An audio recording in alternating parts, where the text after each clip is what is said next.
Всем привет! С вами Эндрю Крамер, и я представляю вам урок по 3D-проектированию. Я обещал, что мы этим займемся, и теперь я выполняю обещанное.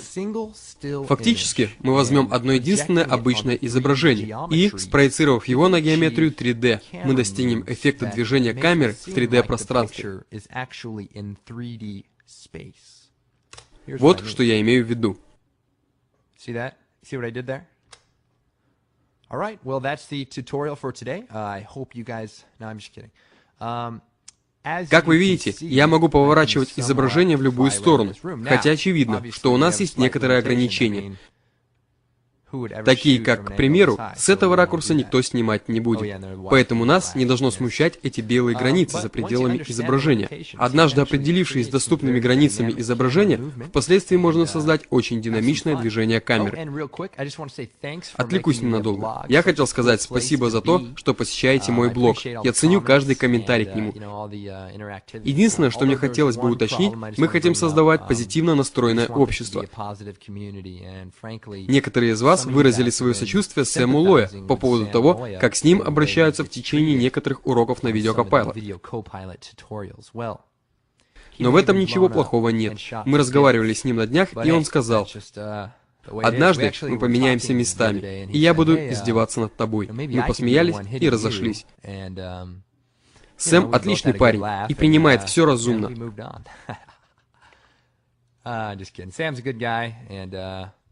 He takes everything head on, you know.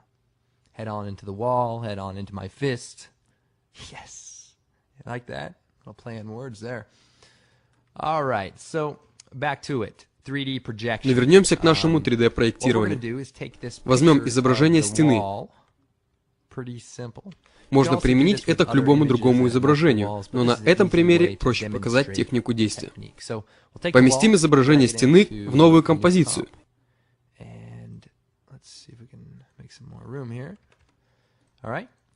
И создадим новую камеру. Для этого изображения мы, как обычно, также выставляем пресет на 35 мм.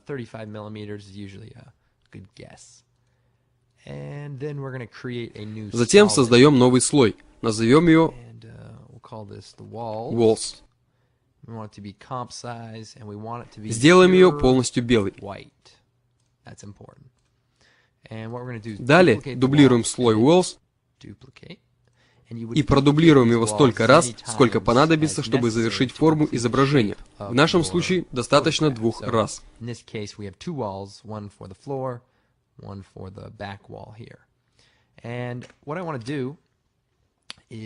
меню Effect and Presets выбираем Grid, сетка, и применяем эту функцию к нашему слою. Нам нужно видеть эту сетку, поэтому если мы выставим Border на 3 и поменяем Size Throw на White Slider, то сможем прекрасно видеть сетку.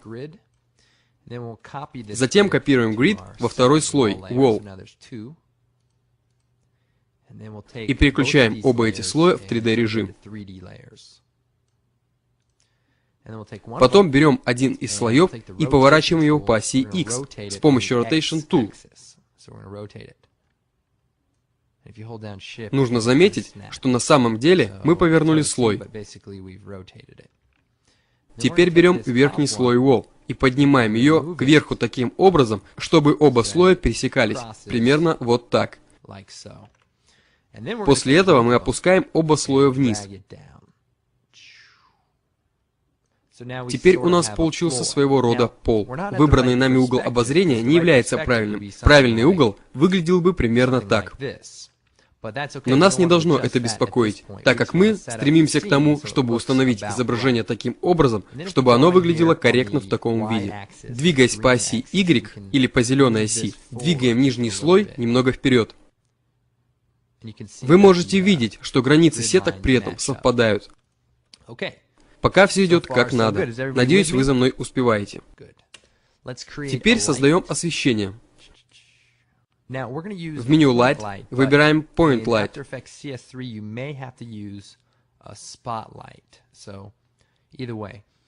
Переключаем эффект Cast Shadow и выставляем Shadow Darkness на 100%.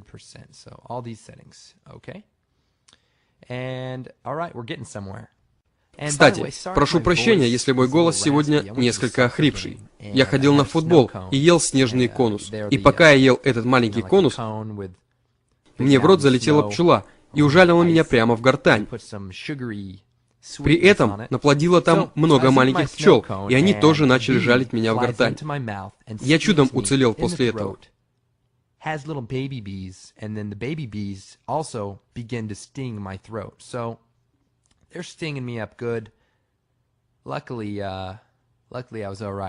Но мы отвлеклись. Как видите, мы создали освещение, но оно влияет на слой grid. Но в данный момент это нормально. Теперь нам надо взять изображение стены и спроецировать его на геометрическое пространство. Под геометрическим пространством я имею в виду эти 3D-стены. Для этого берем слой wall и удваиваем его. Назовем получившиеся слои projected и reference, соответственно.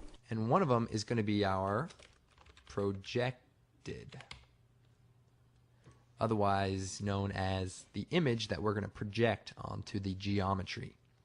So what we'll do is затем переключаем слой projected в 3D режим и немного уменьшаем его масштаб. Затем выбираем функцию position для камеры и ту же функцию для projected и для освещения. После чего копируем position камеры и вставляем ее в слой освещения и в слой projected. Теперь с помощью функции top view у камеры посмотрим, что получилось. Мы видим, что все три слоя находятся вот тут, друг над другом.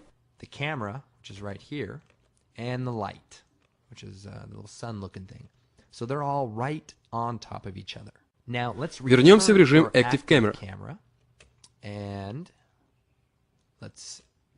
и перейдем к следующему шагу.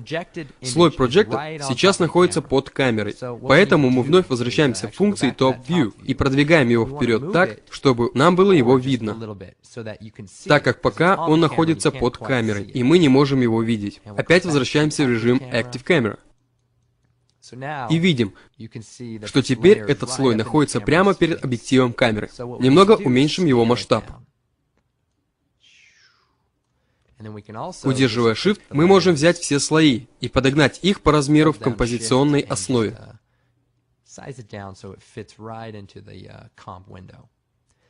Нам нужно, чтобы все слои совпадали с оригиналом изображения, то есть со слоем Reference.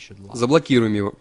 Выглядит неплохо. Теперь нас ждет запутанная часть. Нужно сделать так, чтобы слой Projected сам спроецировался на изображение. Проецируемое изображение в After Effects называется Light Transmission, пропускание света. То есть количество проецируемого пропускаемого света основывается на этом процентном показателе. Поднимаем уровень Light Transmission до 100%. И эта функция позволяет спроецировать стопроцентный свет на изображение. В свою очередь, функция Light Transmission основывается на функции теней, Shadow Function. Поэтому в слое Light мы открываем подпункт Light Option двойным нажатием клавиши A, в котором видим все функции, применяемые для 3D пространства. Включаем функцию Cast Shadow. И в графе «Цвет» выбираем белый. В слое Projected также установим Light Transmission на 100%, но в меню Cast Shadow оставляем не просто On, как в случае с предыдущим слоем, а Only. Другими словами, нам нужно, чтобы была видна только тень, а не тень, совмещенная со слоем. Надеюсь, это более-менее понятно. Не стоит забывать, что это освещение влияет на слои Walls. The lights. So we need to make sure that that doesn't happen. So let's bring these layers. Двойным нажатием клавиши A открываем подпункт Light Option для этих слоев и открываем функцию Accept Light. При этом функцию Accept Shadow мы оставляем включенной. Just the shadow or the light transmission. So with that on or with that off, we can then turn the grid. Теперь отключаем опцию Grid, слой Reference. Как мы помним, мы свели слои Light Camera и слой Projected к одному и тому же расположению, Camera Position. Это важно, поскольку нам надо, чтобы освещение проецировало изображение таким образом, как если бы мы смотрели на него через камеру, в том временном отрезке, в котором находится изображение. С помощью меню Parent мы объединяем спроецированные изображения с камерой. С помощью той же функции объединяем слой Light с камерой, и теперь мы будем перемещать камеру. Будет меняться угол обзора. Но спроецированное изображение останется закрепленным перед камерой. То есть то, что было спроецировано, не изменилось. Теперь, если мы подключим опцию Grid и слой Reference,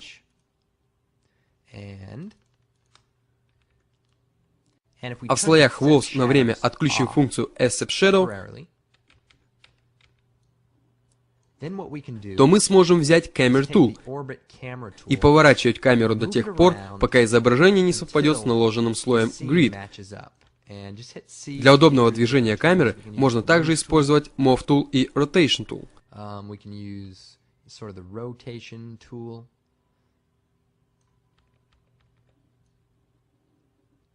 В сущности, нам нужно подвинуть слой Grid как можно ближе к изображению. Поэтому, если у нас есть для этого какие-то инструменты, вы можете ими воспользоваться. Как мы видим, стены не соответствуют ожидаемому изображению, поэтому мы расширяем границы слоя Grid так, чтобы они полностью стыковались с изображением. Теперь все это выглядит более правильно. Мы можем чуть-чуть подкорректировать перспективу, приподнять изображение. Вовсе не обязательно, чтобы изображение выглядело идеально, так как мы всего лишь создаем иллюзию. Эта иллюзия сработает в любом случае, вне зависимости от того, сделана она идеально или нет. Теперь, когда мы геометрически подогнали изображение, возвращаемся к слоям Walls. И двойным нажатием клавиши A подключаем функцию Accept Shadow. Затем отключаем функцию Grid с помощью отключения эффектов и отключаем слой Reference, чтобы он не просвечивал. Теперь мы отсоединим от камеры слой Projected и Light с той целью, чтобы освещение изображения, будучи спроецированным на него, оставалось на месте. То есть, чтобы при движении камеры мы видели как бы трехмерное изображение.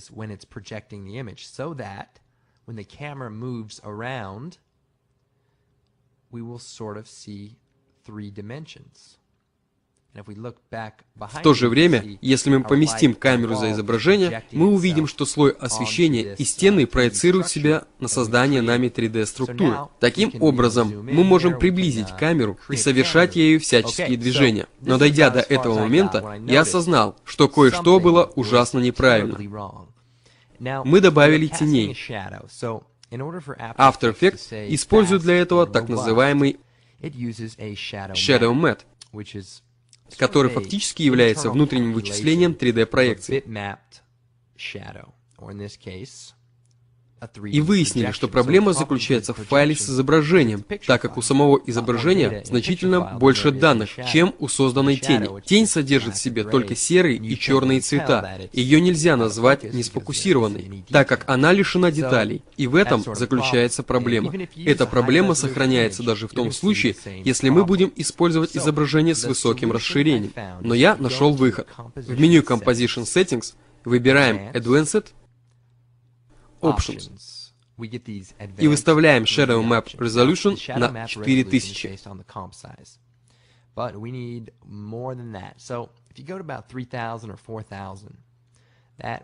Это заметно улучшит качество, примерно так. Изображение сейчас выглядит практически так же, как оно выглядело до того, как мы начали применять к нему функции камеры. Должен заметить, что выглядит неплохо. Теперь, если мы рассмотрим изображение с разных сторон, мы увидим, что четко видны даже характерные детали. Мы можем пойти еще дальше и создать несколько вариантов, применимых к слою Walls. К примеру, мы можем с помощью Mask Tool выделить определенную часть стены.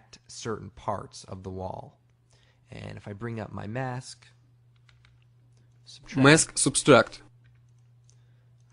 и как бы удалить ее. Далее мы удваиваем слой Wall и отодвигаем его по оси Z. Затем возвращаемся к Mask Interest. Мы можем создать еще один маленький средний слой и поместить его вот сюда, что сделает эффект 3D еще более зрелищным.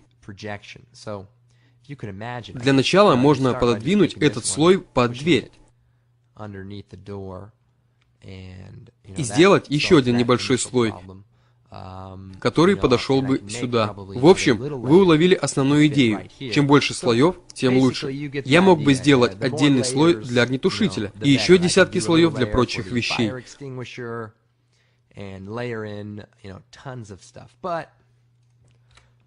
Но в рамках этого урока мы используем только 2 стены, и этого будет вполне достаточно. Давайте теперь оживим камеру. Мы можем опустить ее совсем низко, к самому полу, и с помощью Camera Tool пододвинуть вперед. В меню Camera выбираем ключевой кадр Position и Point of Interest. Продвигаемся вперед на несколько секунд и смотрим, что получилось.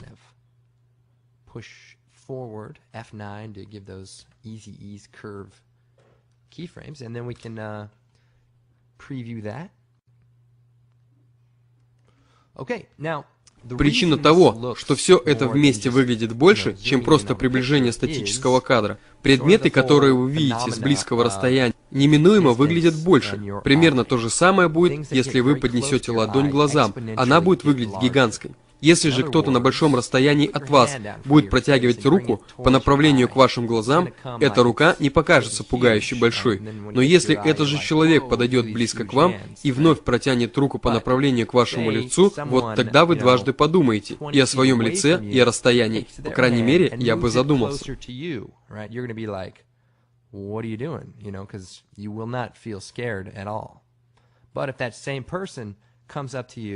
And punches you in the face, you're going to think twice about, distance and your face. I would. So, чтобы задать более динамический угол или сделать камеру более подвижной, мы можем пододвинуть камеру вперед. Затем, с помощью Camera Option, изменить зум примерно до 500 пикселей. Тут нужно быть осторожным, так как в противном случае вы разоблачите те участки изображения, которые вам бы не хотелось разоблачать. Затем, если мы установим ключевые кадры для Position и Point of Interest и передвинем вперед, то при приближении задний фон будет двигаться медленнее, в то время как передний план будет двигаться быстрее. Давайте посмотрим, как это выглядит.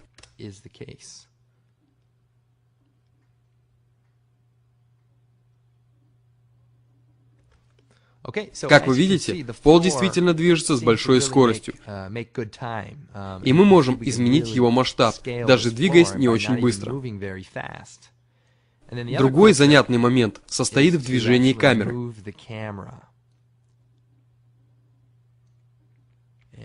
Тут надо быть осторожным, чтобы не выходить за рамки изображения, так как мы, безусловно, им ограничены. Давайте взглянем, что получилось.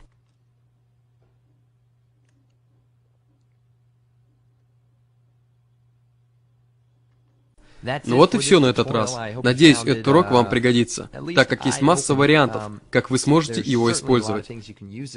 Добавив свои идеи, подвижные кадры, изображения мест, которые даже не существуют в реальности, и так далее. Уверен, вы придумаете, как все это применить.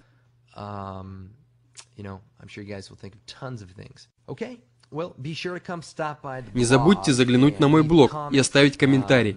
Обновление там ожидается каждый день. Также не проходите мимо нашего магазина. Там вы найдете множество отличных DVD-дисков, которые могут быть вам полезны. Если уж эти бесплатные уроки вам нравятся, то можете себе представить, насколько хороши платные. Ну вот и все. Меня зовут Эндрю Крамер, и это сайт videocopilot.net. Всем пока.